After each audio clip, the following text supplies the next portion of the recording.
Welcome to Life Stories, where we share powerful tales of transformation, resilience, and hope. Today's story takes us to Atlanta, where a young police officer's confrontation with a judge changes both their lives forever. It's a journey of unexpected lessons, personal growth, and the enduring power of empathy to bridge divides. How can one moment of grace spark a ripple of change within a community? Stay tuned to find out. Don't forget to subscribe to Life Stories to start today's inspiring story and never miss a chance to be moved by the power of human connection. I will never forget the morning Judge Olivia Taylor prepared for one of the most important days of her life. Olivia had always carried herself with grace, dignity, and the quiet confidence that comes from years of navigating a world that often tested her resolve.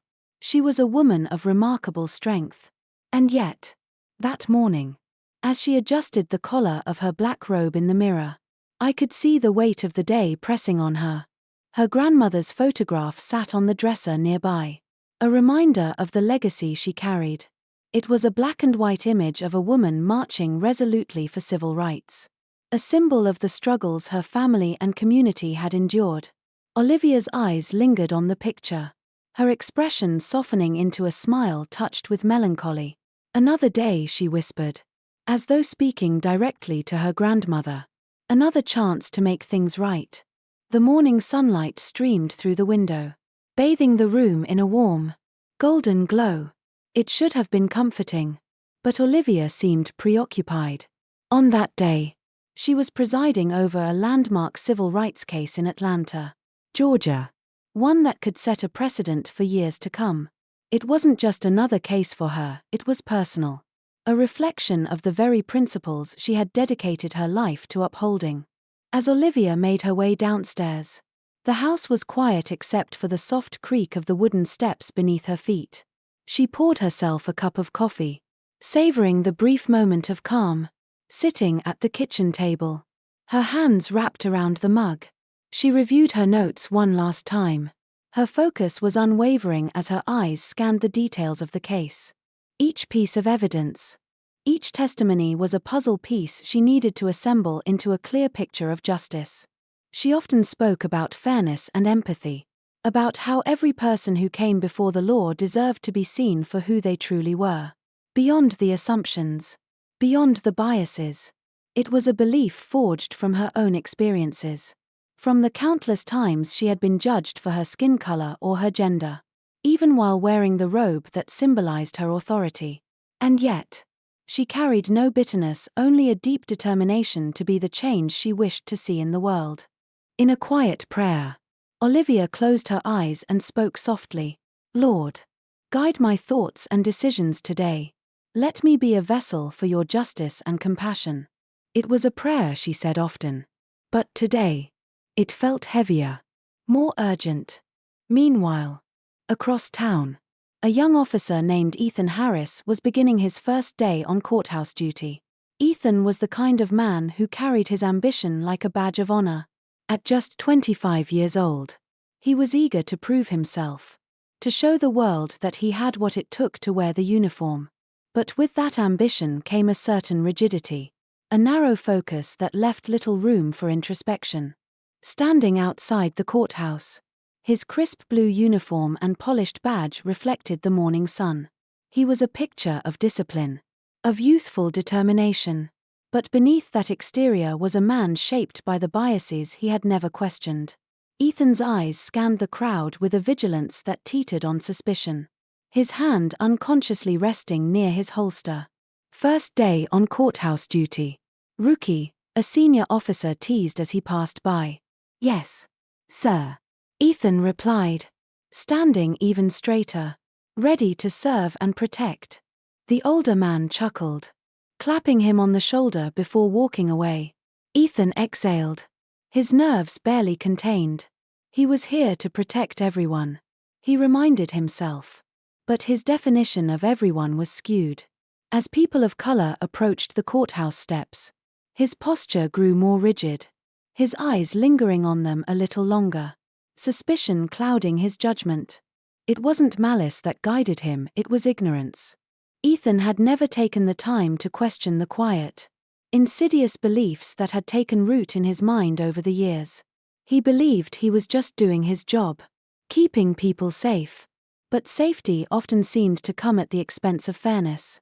By the time Judge Taylor approached the courthouse that morning, Ethan was already on edge. She wasn't wearing her robe yet, she carried it folded neatly over her arm. Her stride was purposeful. But to Ethan, something about her didn't fit. She didn't look like a judge to him. And in that moment, his biases took over. He stepped forward, his voice sharp and authoritative. "Excuse me," he called out, blocking her path. "Where do you think you're going?" Olivia stopped, startled by the tone but composed as ever. "I'm heading into the courthouse," she said calmly.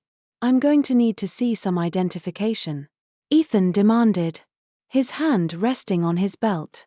Olivia blinked, taken aback. "I'm Judge Olivia Taylor. I don't usually carry my ID when I'm heading straight to my chambers." Ethan scoffed. A likely story. Anyone can claim to be a judge. The exchange drew the attention of passers-by, their whispers starting to ripple through the crowd. Olivia took a deep breath, clutching her robe tighter as though it could shield her from the humiliation of the moment. "Officer, if you'll allow me to." "No," Ethan interrupted, his voice rising. "This is a restricted area. You need to leave immediately, or I'll have to take action."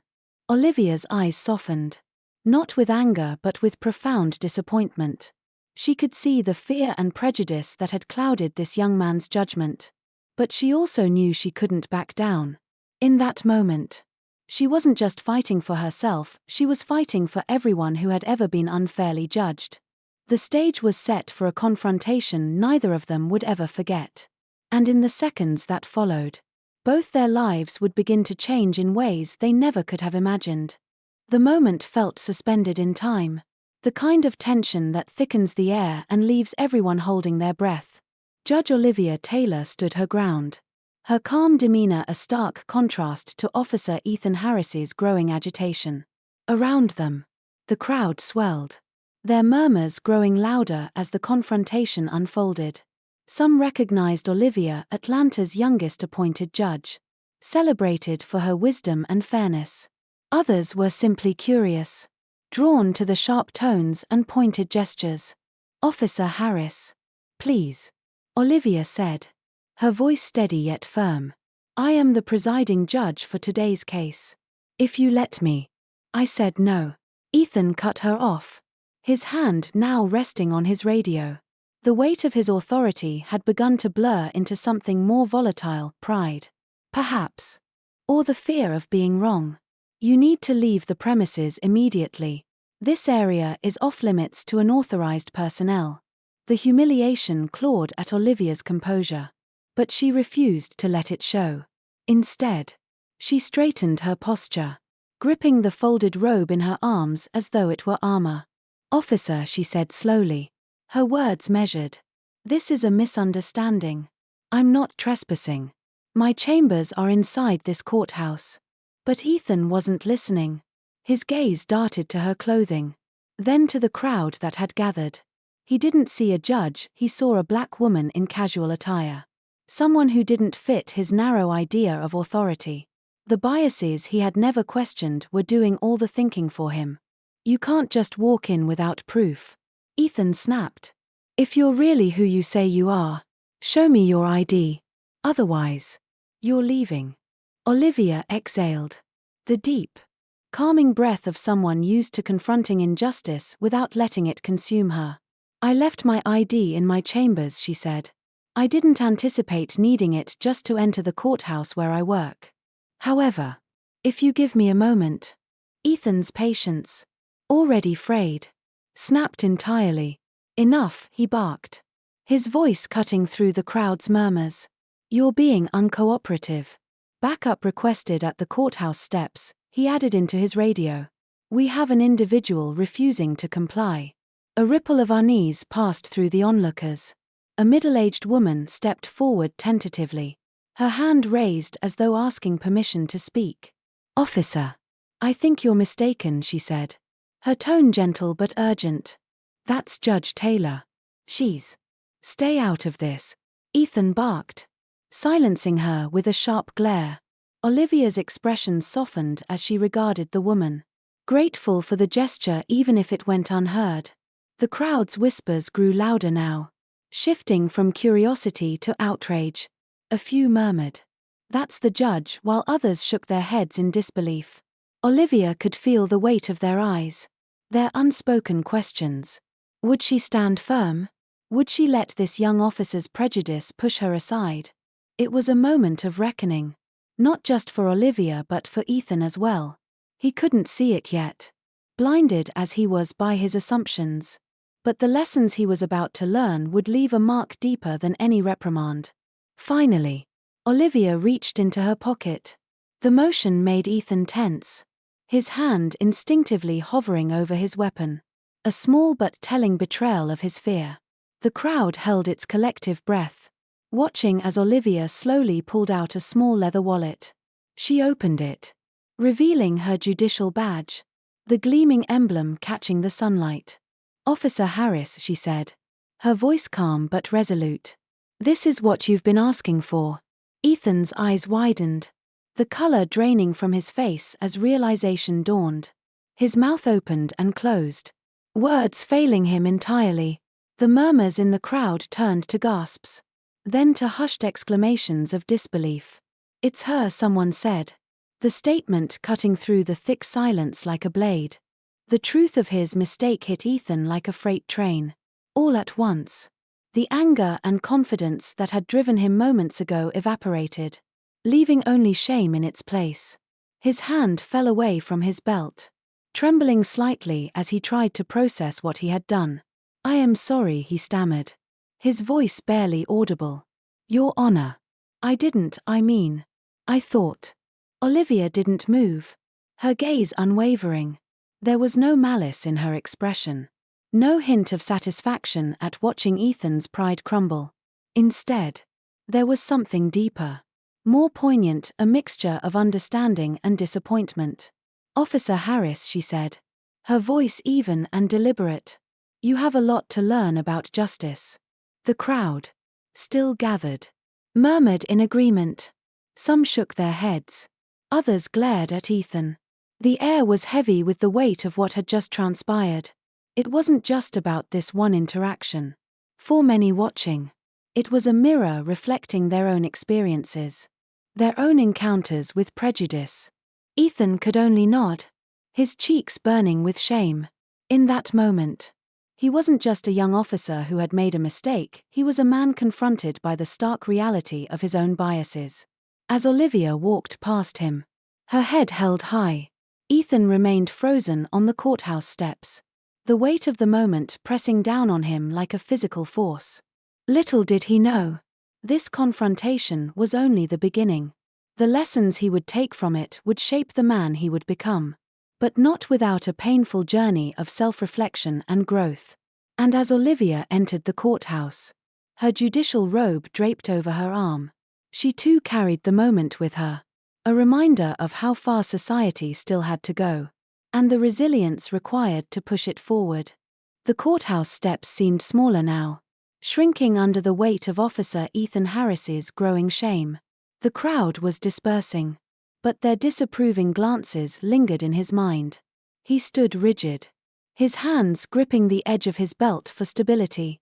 Judge Olivia Taylor's parting words echoed in his head, "You have a lot to learn about justice." Those words cut deeper than he wanted to admit.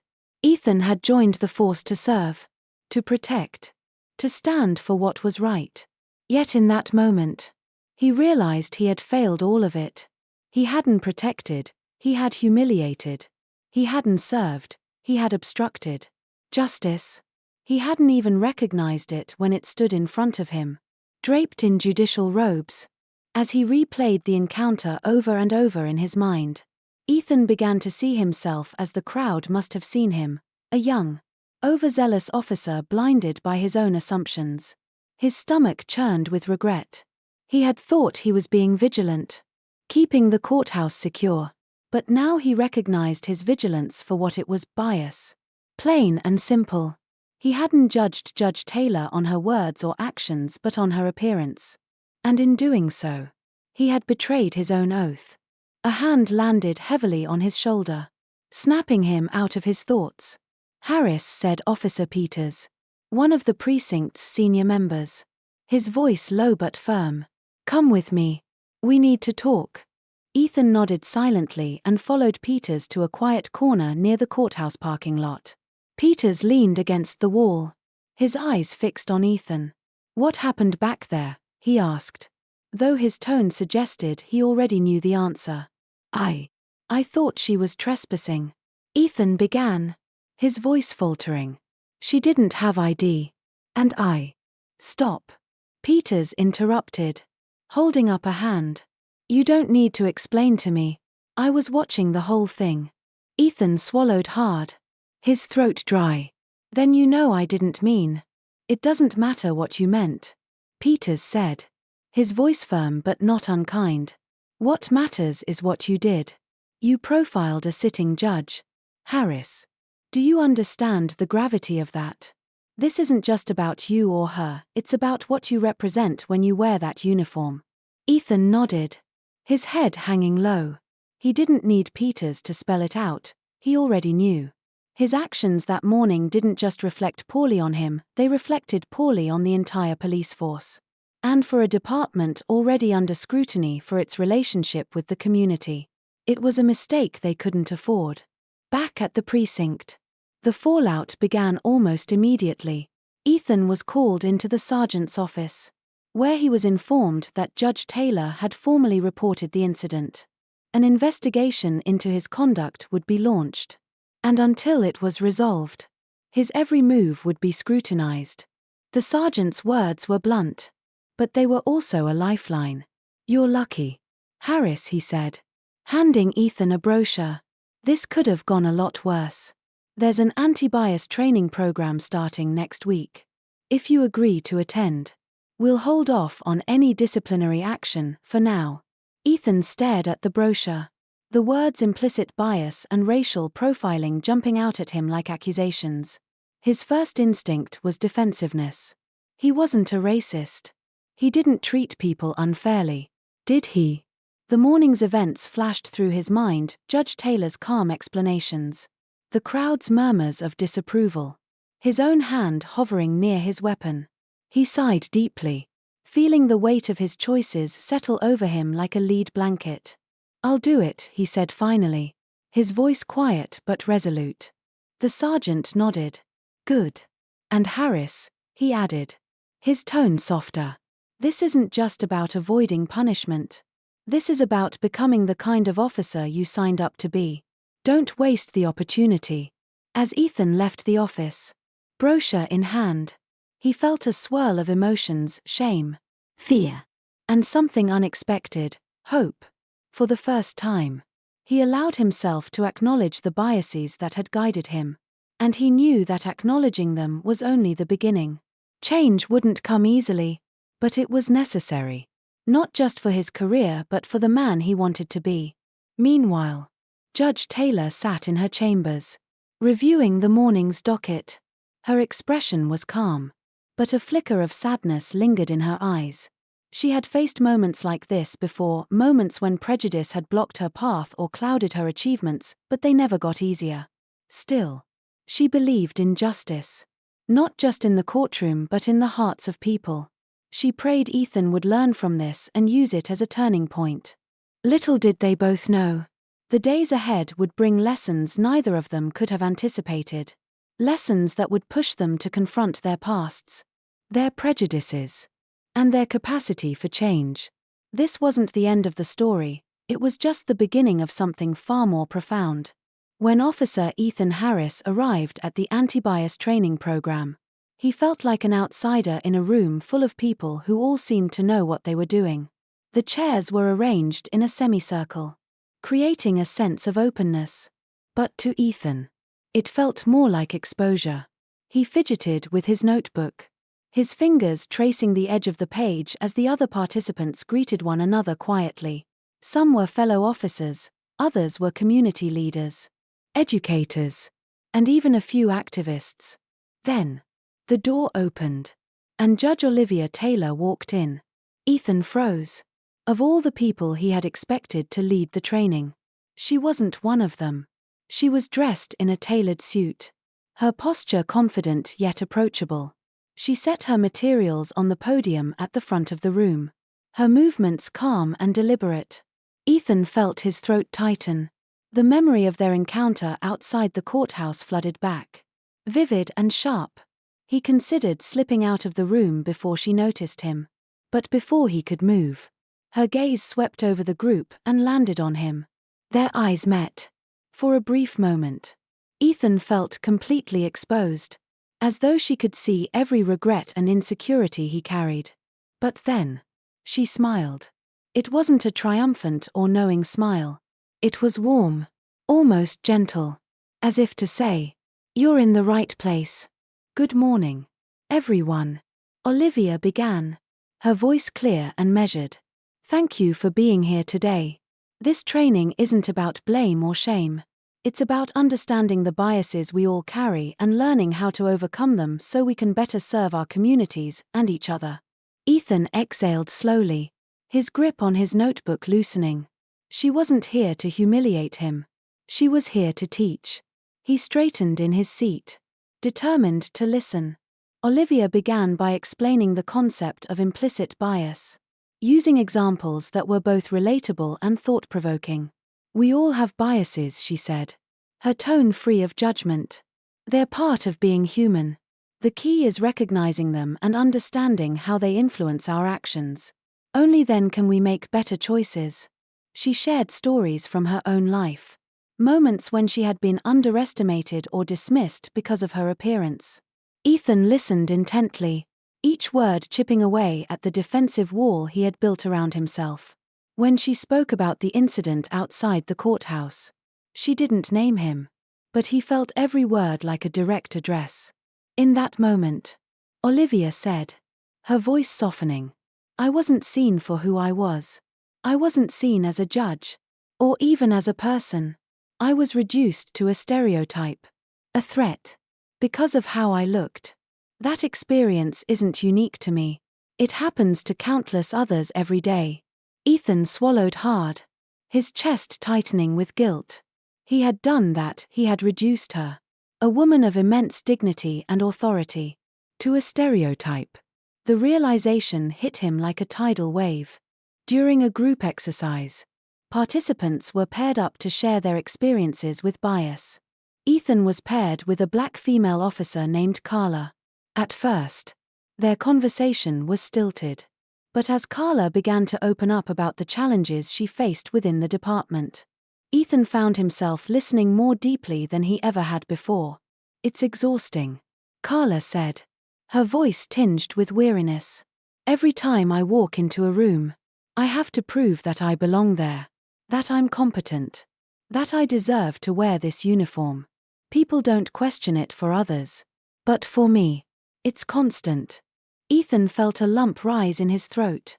I never thought about it like that," he admitted, his voice quiet. "I've been so focused on proving myself that I didn't see what others were going through." Carla gave him a small, encouraging smile. "The fact that you're here, listening, means a lot." By the end of the day, Ethan felt like a different person. The exercises, discussions, and Olivia's guidance had opened his eyes to the ways his biases had shaped his actions.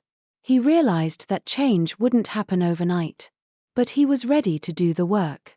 As the session wrapped up, Ethan approached Olivia. His heart pounded in his chest, but he knew he couldn't leave without speaking to her. "Judge Taylor," he began, his voice wavering slightly.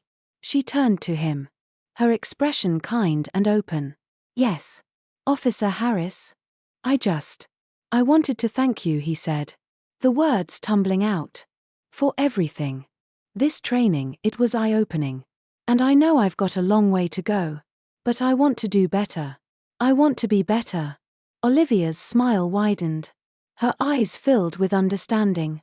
Acknowledging the need for growth is the first step. Officer Harris. I believe you're capable of making a real difference, not just in your work, but in your life. As Ethan left the room that day, he felt a sense of clarity he hadn't known in years. For the first time, he saw his role not just as an enforcer of the law, but as a bridge between people, a bridge he was determined to build with empathy and fairness. The journey ahead would be difficult, but he was ready to face it, one step at a time. The days following the anti-bias training marked a turning point for Officer Ethan Harris. The lessons he had learned were no longer abstract concepts, they had rooted themselves deep in his consciousness, altering the way he saw the world and his role within it. Each morning as he donned his uniform, he reminded himself of Judge Olivia Taylor's words, acknowledging the need for growth is the first step. He carried those words like a compass, guiding his actions. Ethan's first test came sooner than expected. On patrol one afternoon, he noticed a group of teenagers hanging out near a convenience store. A few months ago, his instincts might have nudged him toward suspicion.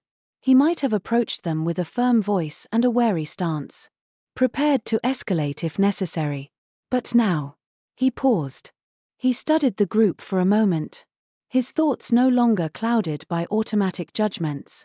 They were just kids, one was scrolling through his phone, another laughing as he showed off a new pair of sneakers. Ethan took a deep breath and approached them with a smile. "Hey there," he said, his tone friendly. "Everything okay here?" The teenagers froze, their expressions a mix of surprise and caution. A boy with a baseball cap stepped forward, his shoulders stiff. "Yeah. We're just waiting for our friend. He's inside buying snacks." Ethan nodded. "Good to hear. What kind of snacks are we talking about? Chips? Candy?" The boy blinked, clearly caught off guard by the question. Chips, I guess." Ethan grinned. "Solid choice. You guys take care, okay? And good luck with whatever you're up to." As he walked away, he glanced over his shoulder and saw the group relaxing, their laughter resuming. It was a small moment, but it stayed with him. He realized how easily his previous mindset could have turned an innocent gathering into something confrontational, something that could leave scars. Back at the precinct, Ethan's new approach didn't go unnoticed. His colleagues, especially the older officers, began to comment on his change in demeanor. Some were curious, others skeptical. "What's gotten into you, Harris?" Officer Rodriguez asked one day as they reviewed reports. "You've been acting different, like." "In a good way."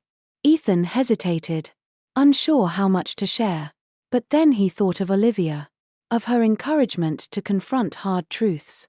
"I've been trying to see things differently," he said. "To listen more, judge less. We went through this anti-bias training, and it opened my eyes to a lot of things I didn't realize I was doing." Rodriguez raised an eyebrow. "Anti-bias training? That sounds like, well, you know, that touchy-feely stuff." Ethan smiled faintly. "That's what I thought at first too. But it's not like that. It's about being a better officer, making better decisions. You should try it, it's worth it." Rodriguez didn't respond immediately, but Ethan could see the wheels turning. It was the same hesitation he had felt before signing up for the program. He decided to let it be, knowing that change couldn't be forced. Over the weeks, Ethan began sharing his experiences more openly with his colleagues. During roll call one morning, he spoke about a recent interaction with a young man who had been stopped unnecessarily. "We ended up talking," Ethan said. "Turns out, he's a pre-law student. I would have never known if I hadn't taken a step back and given him the benefit of the doubt." His words resonated with a few officers, sparking a conversation about how their own biases might affect their interactions. Ethan's vulnerability and honesty were disarming. And slowly, his peers began to see the value in what he was advocating. The real breakthrough came when Officer Johnson, a veteran of the force known for his no-nonsense attitude, approached Ethan after a shift. "Harris," Johnson said gruffly, "about that training you mentioned. How do I sign up?" Ethan couldn't hide his surprise. But he quickly nodded. "I'll get you the details. It's worth it, Johnson. It really is." The precinct began to shift. Little by little, officers who had dismissed the idea of anti-bias training started signing up. Encouraged by Ethan's example, the conversations in the locker room grew more thoughtful, less defensive.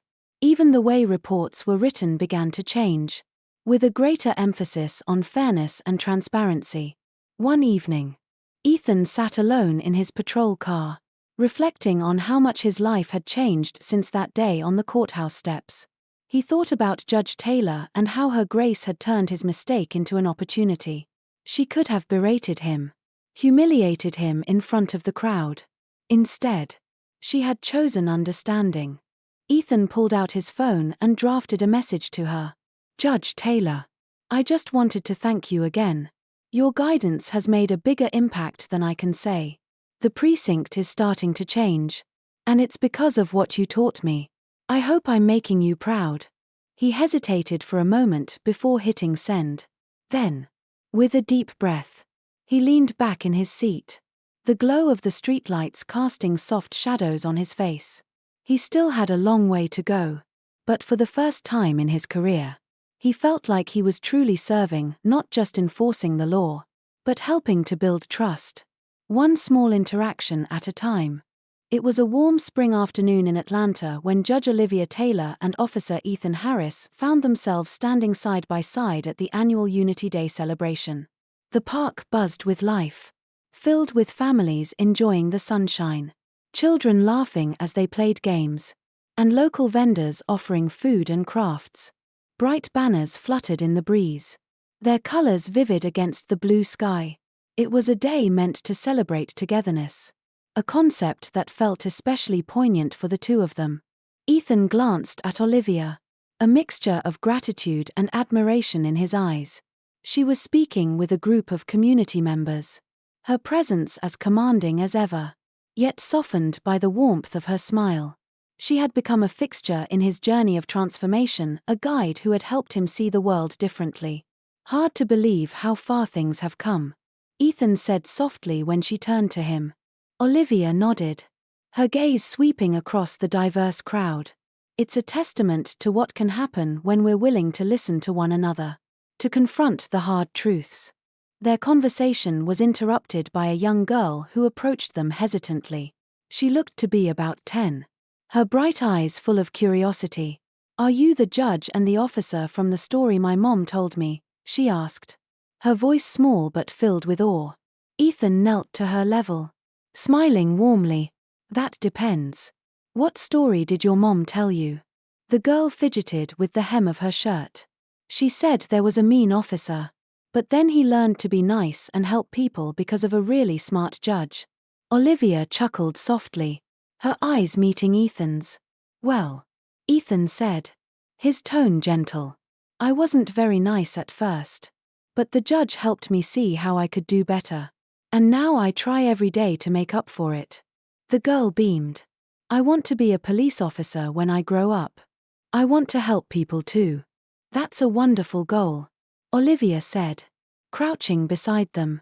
"Just remember, being an officer or a judge isn't about power. It's about responsibility. It's about treating everyone with kindness and respect, no matter what." Ethan nodded, his voice steady as he added, "And it's okay to make mistakes as long as you learn from them and work to do better." The girl smiled brightly and ran back to her family, leaving the two adults to reflect on the moment. "Kids like her," Ethan said, standing up, "are why this matters. If we can do better, maybe they'll grow up in a world where people don't jump to conclusions or treat others unfairly." Olivia's gaze softened. "Change doesn't happen all at once, Ethan. But every step we take brings us closer. Look around, this event wouldn't have happened a year ago." Ethan did look around, and what he saw filled him with a quiet sense of pride. Police officers mingled with community members, their interactions friendly and genuine. Conversations flowed easily, bridges being built where walls had once stood. He spotted Officer Johnson chatting amiably with a local pastor, both laughing over some shared anecdote. "It feels different," Ethan admitted. "Lighter. Like we're finally moving in the right direction." "You are," Olivia said. "You took the hardest step, choosing to change. And in doing so, you've inspired others to do the same." Ethan's phone buzzed in his pocket, but he ignored it. Not wanting to break the moment, he turned to Olivia, his voice filled with sincerity. "I owe this to you, Judge Taylor. If you hadn't shown me compassion that day, I don't know where I'd be." "You owe it to yourself," Olivia replied firmly. "You chose to open your heart and mind. That's what made the difference." Nearby, a band began playing a soulful tune, the music weaving through the air and adding to the celebratory atmosphere. Ethan and Olivia stood silently for a moment, taking it all in: the joy, the connection, the hope. The journey hadn't been easy, and both of them knew there was still work to be done. Prejudices don't vanish overnight, and systemic change requires relentless effort. But standing there, surrounded by the fruits of their labor, they felt a sense of accomplishment. It wasn't perfect, but it was progress. Later that evening, as the sun dipped below the horizon, casting the park in hues of orange and pink, Ethan found himself speaking to a group of young officers. He shared his story openly, his voice steady as he recounted the mistakes he had made and the lessons he had learned. "I used to think being an officer was about authority," he said. "Now I know it's about service, about building trust and protecting everyone. If we can't do that, we're not doing our jobs." The officers listened intently, some nodding, others jotting down notes. One of them approached him afterward. "Your story, it really hit me," she said. "I've been feeling stuck, like I'm not making a difference. But hearing you talk, it gives me hope." Ethan smiled, his heart full. "If I can change, anyone can. You just have to be willing to start." As the event wound down, Ethan and Olivia found themselves back at the edge of the park, watching as families packed up their picnic blankets and children waved goodnight. "Thank you for being here today," Ethan said. "Thank you, Officer Harris," Olivia replied, "for proving that people can change and that we can all be better if we choose to be." They parted ways with a mutual sense of respect, each carrying the day's lessons in their hearts. For Ethan, it was the beginning of a life committed to fairness and empathy. For Olivia, it was a reminder that even the smallest seeds of compassion could grow into something extraordinary. And for both, it was a testament to the enduring power of understanding, love, and the courage to change. As the stars began to twinkle over the Atlanta skyline, the Unity Day celebration wound down, leaving behind a sense of hope and renewed purpose. Officer Ethan Harris and Judge Olivia Taylor stood quietly, reflecting on the journey that had brought them here. From a tense confrontation on the courthouse steps to a shared commitment to justice, they had proven that change is not only possible, it's necessary. Ethan glanced at Olivia, gratitude shining in his eyes. "Thank you for believing in me, Judge Taylor. Your compassion changed my life." Olivia smiled warmly. "And your courage to grow has inspired so many others." "Ethan, keep going. The world needs more bridges like you." As they parted ways, the echoes of children's laughter and heartfelt conversations lingered in the air, a reminder of the power of empathy and understanding. Ethan walked away with a renewed determination to make every interaction a step toward fairness, while Olivia carried the hope that others would follow their example. This story reminds us that love, empathy, and the courage to confront our biases can transform lives and communities. If you enjoyed this story, don't forget to subscribe to Life Stories for more inspiring tales of hope and redemption. Thank you for watching.